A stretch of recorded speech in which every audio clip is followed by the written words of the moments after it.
నమస్తే, welcome to Saji's kitchen. ఈరోజు మనం రంజాన్ స్పెషల్ స్వీట్ తయారు చేసుకుందాం. Hyderabad famous double ka meetha.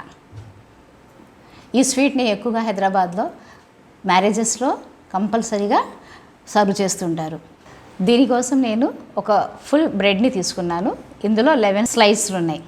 ఇప్పుడు నేను ఈ అంచుల్ని కట్ చేసి తీసేసుకుంటాను. అన్ని బ్రెడ్ స్లైసెస్లో ఉన్న అన్నింటినీ కట్ చేసి తీసేసుకుంటాను.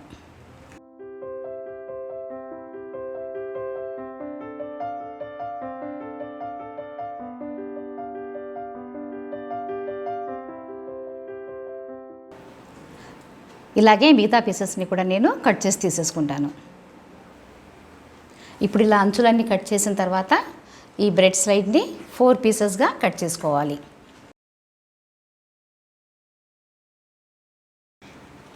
ఇలాగే మిగతావన్నీ కూడా కట్ చేసి పెట్టేసుకోవాలి. ఇలా కట్ చేసి పెట్టుకున్న పీసెస్ అన్నిటినీ కొంచెం సేపు గాలికి ఆరేద్దాము. బ్రెడ్లో ఎక్కువగా మాయిశ్చర్ ఉంటుందండి, కాబట్టి మనం వేయించుకునేటప్పుడు నెయ్యిలో వేయంగానే నెయ్యి ఎక్కువగా పీల్చేస్తుంది. అలా కాకుండా మనం వీటిని ఆరబెట్టేసుకుంటే ఇందులో ఉన్న మాయిశ్చర్ అంతా కూడా తగ్గిపోయి బ్రెడ్ నెయ్యిని ఎక్కువగా పీల్చుకోదు. ఇప్పుడు మనం డబల్ కా మీఠాలో ఒక ప్రాసెస్ అయిపోయింది, ఒక స్టెప్ అయిపోయింది. బ్రెడ్ని కట్ చేయడం, దీన్ని ఆరబెట్టుకోవటం. ఇక రెండో స్టెప్ దగ్గరికి వెళ్దాం. రబడీని తయారు చేసుకుందాం. ఇప్పుడు మనం రబడీని తయారు చేసుకుందాం. దీనికోసం నేను ఇక్కడ 1/2 లీటర్ పాలుని, ఫుల్ క్రీమ్ పాలు తీసుకుంటున్నాను.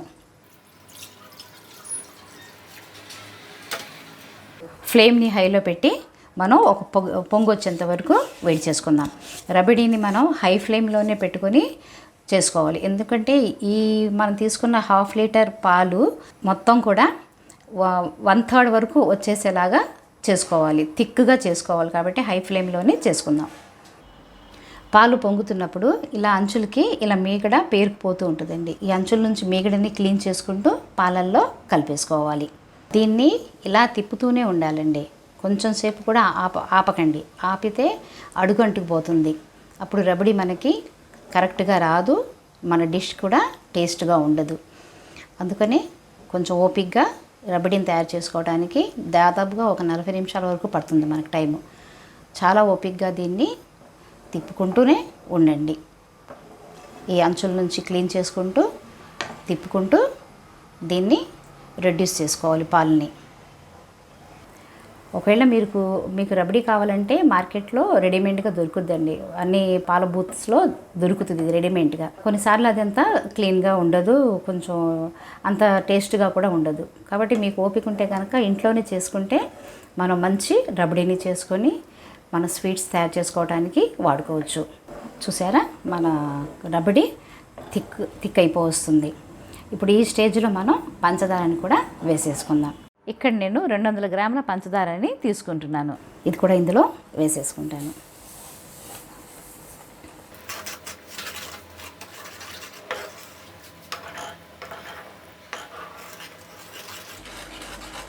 ఫ్లేమ్ని హైలోనే పెట్టుకోండి. హై ఫ్లేమ్లోనే పంచదార కూడా పాలల్లో కరిగిపోయేలాగా తిప్పుతూ ఉండండి.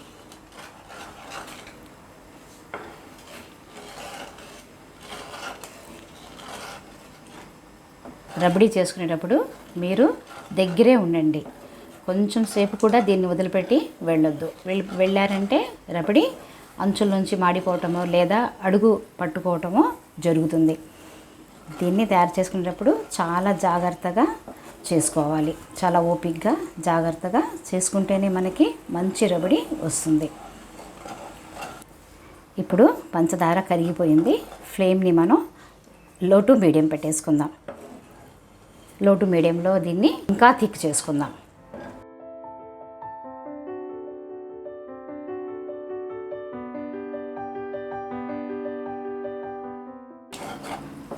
ఇది చిక్కబడుతున్నప్పుడు పైకి చిమ్ముతూ ఉంటుందండి. కొంచెం చేయి జాగ్రత్తగా పెట్టుకోండి. చూసారా, చిక్కబడిపోయింది. ఇంకొక 5 మినిట్స్ కొంచెం చిక్క పెట్టుకొని ఫ్లేమ్ ఆఫ్ చేసేసుకుందాం. చూసారా, ఇది ఉడుకుతున్నప్పుడు బుడగలుగా వచ్చేస్తుంది. అంటే ఇందులో వాటర్ అంతా కూడా ఎవాపరేట్ అయిపోయినట్లే. సో ఇంకొక 2 నిమిషాలు దీన్ని ఇట్లానే తిప్పుతూ తయారు చేసుకుందాం రబడీని. చూడండి, ఎంత బాగా మన రబడి తయారైపోయిందో. ఇలాంటి కన్సిస్టెన్సీ మనకి కావాలి. ఇప్పుడు నేను ఫ్లేమ్ని ఆఫ్ చేసేసుకుంటున్నాను. ఇప్పుడు మనం రెండో స్టేజ్ రబడి తయారు చేసుకోవడం కూడా ఫినిష్ అయిపోయింది. ఇప్పుడు మనం ఇందాక కట్ చేసి పెట్టుకున్నాం బ్రెడ్ పీసెస్ ఉన్నాయి చూసారా, వాటిని మనం ఇప్పుడు ఫ్రై చేసుకున్నాం. అవి బాగా చక్కగా ఆరిపోయినాయండి. ఇప్పుడు వాటిని ఫ్రై చేసి పెట్టుకుందాం. ఇప్పుడు ఒక కడాయి పెట్టుకొని అందులో డీప్ ఫ్రైకి సరిపడేంత నెయ్యిని వేసుకుందాం. నేను 150 గ్రాముల నెయ్యిని తీసుకున్నానండి. నెయ్యి వేడింది, ఒకసారి చూసుకోండి. నెయ్యి వేడిందో లేదో తెలిసిపోతుంది. ఓకే, ఇప్పుడు మనం ఒక చిన్న పీస్ వేసి చూసుకుందాం.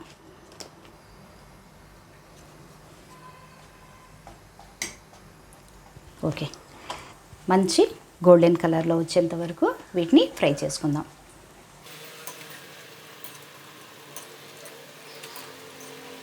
చూడండి, గోల్డెన్ కలర్ వచ్చింది. ఈ కలర్ మనకి కావాలి. ఈ కలర్ వచ్చినప్పుడు తీసేసుకోవాలి. ఇప్పుడు మిగతావి కూడా వేసేసుకుందాం. ఇలా అన్నీ కూడా మనం అన్ని పీసెస్ని ఫ్రై చేసి తీసేసుకుందాం. లో ఫ్లేమ్లోనే వేయించండి. హై ఫ్లేమ్లో అయితే వెంటనే మాడిపోతాయి, ఇవి నల్లగా అయిపోతాయి. కాబట్టి లో ఫ్లేమ్లో అయితే స్లోగా మనం తిప్పుకోవడానికి కూడా టైం ఉంటుంది. ఇలా మిగిలినవన్నీ కూడా నేను ఫ్రై చేసి తీసేసుకుంటాను. ఇప్పుడు మనం డ్రై ఫ్రూట్స్ని ఫ్రై చేసుకుందాం. దానికోసం ఒక 2 స్పూన్ల నెయ్యిని వేసుకోండి. కొద్దిగా జీడిపప్పు, అలాగే కొన్ని కిస్మిస్ని కూడా వేసేసుకోండి. అలాగే కొన్ని బాదంని కూడా వేసుకొని వీటన్నిటిని ఫ్రై చేసుకుందాం.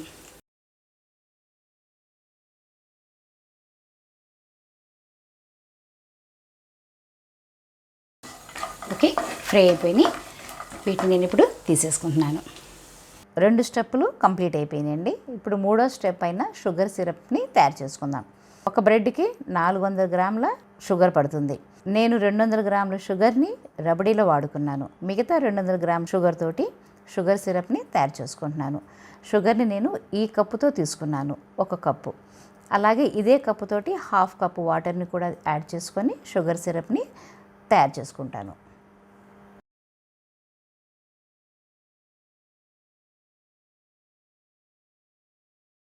ఇక్కడ మనకి షుగర్ కరిగిపోతే చాలండి, పంచదార కరిగితే చాలు. ఇంకా దీంట్లో మనకి ఇంకేమీ పాకం ఇట్లా రావాల్సిన అవసరం లేదు.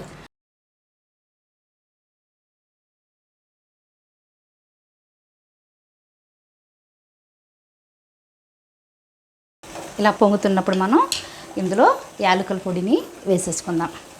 4 యాలకులను తీసుకొని క్రష్ చేసి పొడి చేసుకున్నాను. అది కూడా ఇందులో వేసేసుకొని ఫ్లేమ్ని కొంచెం మీడియంలో పెట్టేసుకుంది. ఒకసారి కలిపి ఒక 2 నిమిషాల తర్వాత దీన్ని ఫ్లేమ్ ఆఫ్ చేసేసుకుందాం. ఇప్పుడు మన 3 ప్రాసెస్ కంప్లీట్ అయిపోయినాయి. బ్రెడ్ మనం ఫ్రై చేసేసుకున్నాం, రబడీ తయారు చేసుకున్నాం, షుగర్ సిరప్ కూడా కంప్లీట్ అయిపోయింది. సో ఈ మూడింటిని కలిపి మనం ఇంకా అసెంబుల్ చేసుకోవటమే. ఇప్పుడు మనం డబల్ కా మీఠాని అసెంబుల్ చేసుకుందాము. డబల్ కా మీఠా, డబల్ అంటే డబల్ రొట్టి, మీఠా అంటే స్వీటు, బ్రెడ్తో తయారు చేసుకునే స్వీట్ అన్నమాట. ఇది యాక్చువల్గా హైదరాబాద్ ఫేమస్ స్వీట్. ఇది హైదరాబాద్లో ప్రతి ఫంక్షన్లో, మ్యారేజెస్లో ఖచ్చితంగా ఈ స్వీట్ ఉండి తీరాల్సిందే. అంత టేస్టీ ఫేమస్ స్వీట్ని మనం ఈరోజు తయారు చేసుకున్నాం. మీరు కూడా ఇదే క్వాంటిటీ తోటి ఇలానే తయారు చేసుకుంటే మీకు కూడా చాలా మంచి టేస్టీ డబల్ కా మీఠా వస్తుంది. మీరు తప్పకుండా ఈ రెసిపీని ట్రై చేయండి. ఇలా బ్రెడ్ పీసెస్ అన్నిటినీ ఇలా అరేంజ్ చేసేసుకోండి ఒకదాని మీద ఒకటి. రబడీని వేసేసుకుందాం. షుగర్ సిరప్ని వేసేద్దాం. చివరిగా డ్రై ఫ్రూట్స్ని కూడా వీటి మీద ఇట్లా వేసేసుకుందాం. ఇప్పుడు మనం దీన్ని స్టవ్ మీద పెట్టేసి మీడియం ఫ్లేమ్ మీద ఒక 10 నిమిషాల పాటు దీన్ని ఉడకబెట్టుకుందాం. ఎందుకంటే ఈ షుగర్ సిరప్లో ఉన్న షుగర్ మన బ్రెడ్కి చక్కగా పట్టాలన్నమాట. అంటే ఈ షుగర్ సిరప్ని బ్రెడ్ బాగా అబ్జార్బ్ చేసుకునేలాగా మనం దీన్ని ఉడకబెట్టుకుందాం. అప్పుడు ఈ బ్రెడ్ స్లైసెస్ సాఫ్ట్గా తయారైపోతాయి. ఇప్పుడు చాలా హార్డ్గా ఉన్నాయి కదండి, తర్వాత సాఫ్ట్ అయిపోతాయి. ఇప్పుడు స్టవ్ ఆన్ చేసి ప్యాన్ని స్టవ్ మీద పెట్టుకున్నాను. ఫ్లేమ్ని లో టు మీడియంలో పెట్టేసుకున్నాను. దీన్ని ఒక 10 నిమిషాల పాటు ఇలానే ఉడకనివ్వండి.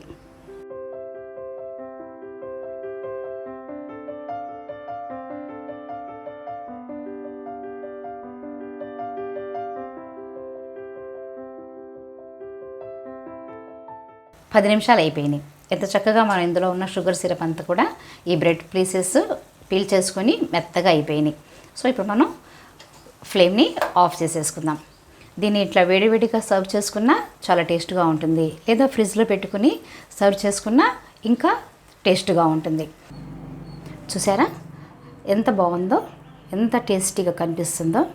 మీరు కూడా ఇలానే మా రెసిపీని ఫాలో అయ్యి డబుల్ కా మీఠా తయారు చేసుకోండి. తప్పకుండా మీకు కూడా చాలా టేస్టీగా వస్తుంది. ఇదే క్వాంటిటీతో చేసుకుంటే మంచి టేస్టీ డబుల్ మీఠాని మీరు తయారు చేసుకోగలుగుతారు. ఈ రెసిపీ కనుక మీకు నచ్చినట్లయితే లైక్ చేయండి, షేర్ చేయండి, మా ఛానల్ని సబ్స్క్రైబ్ చేయండి.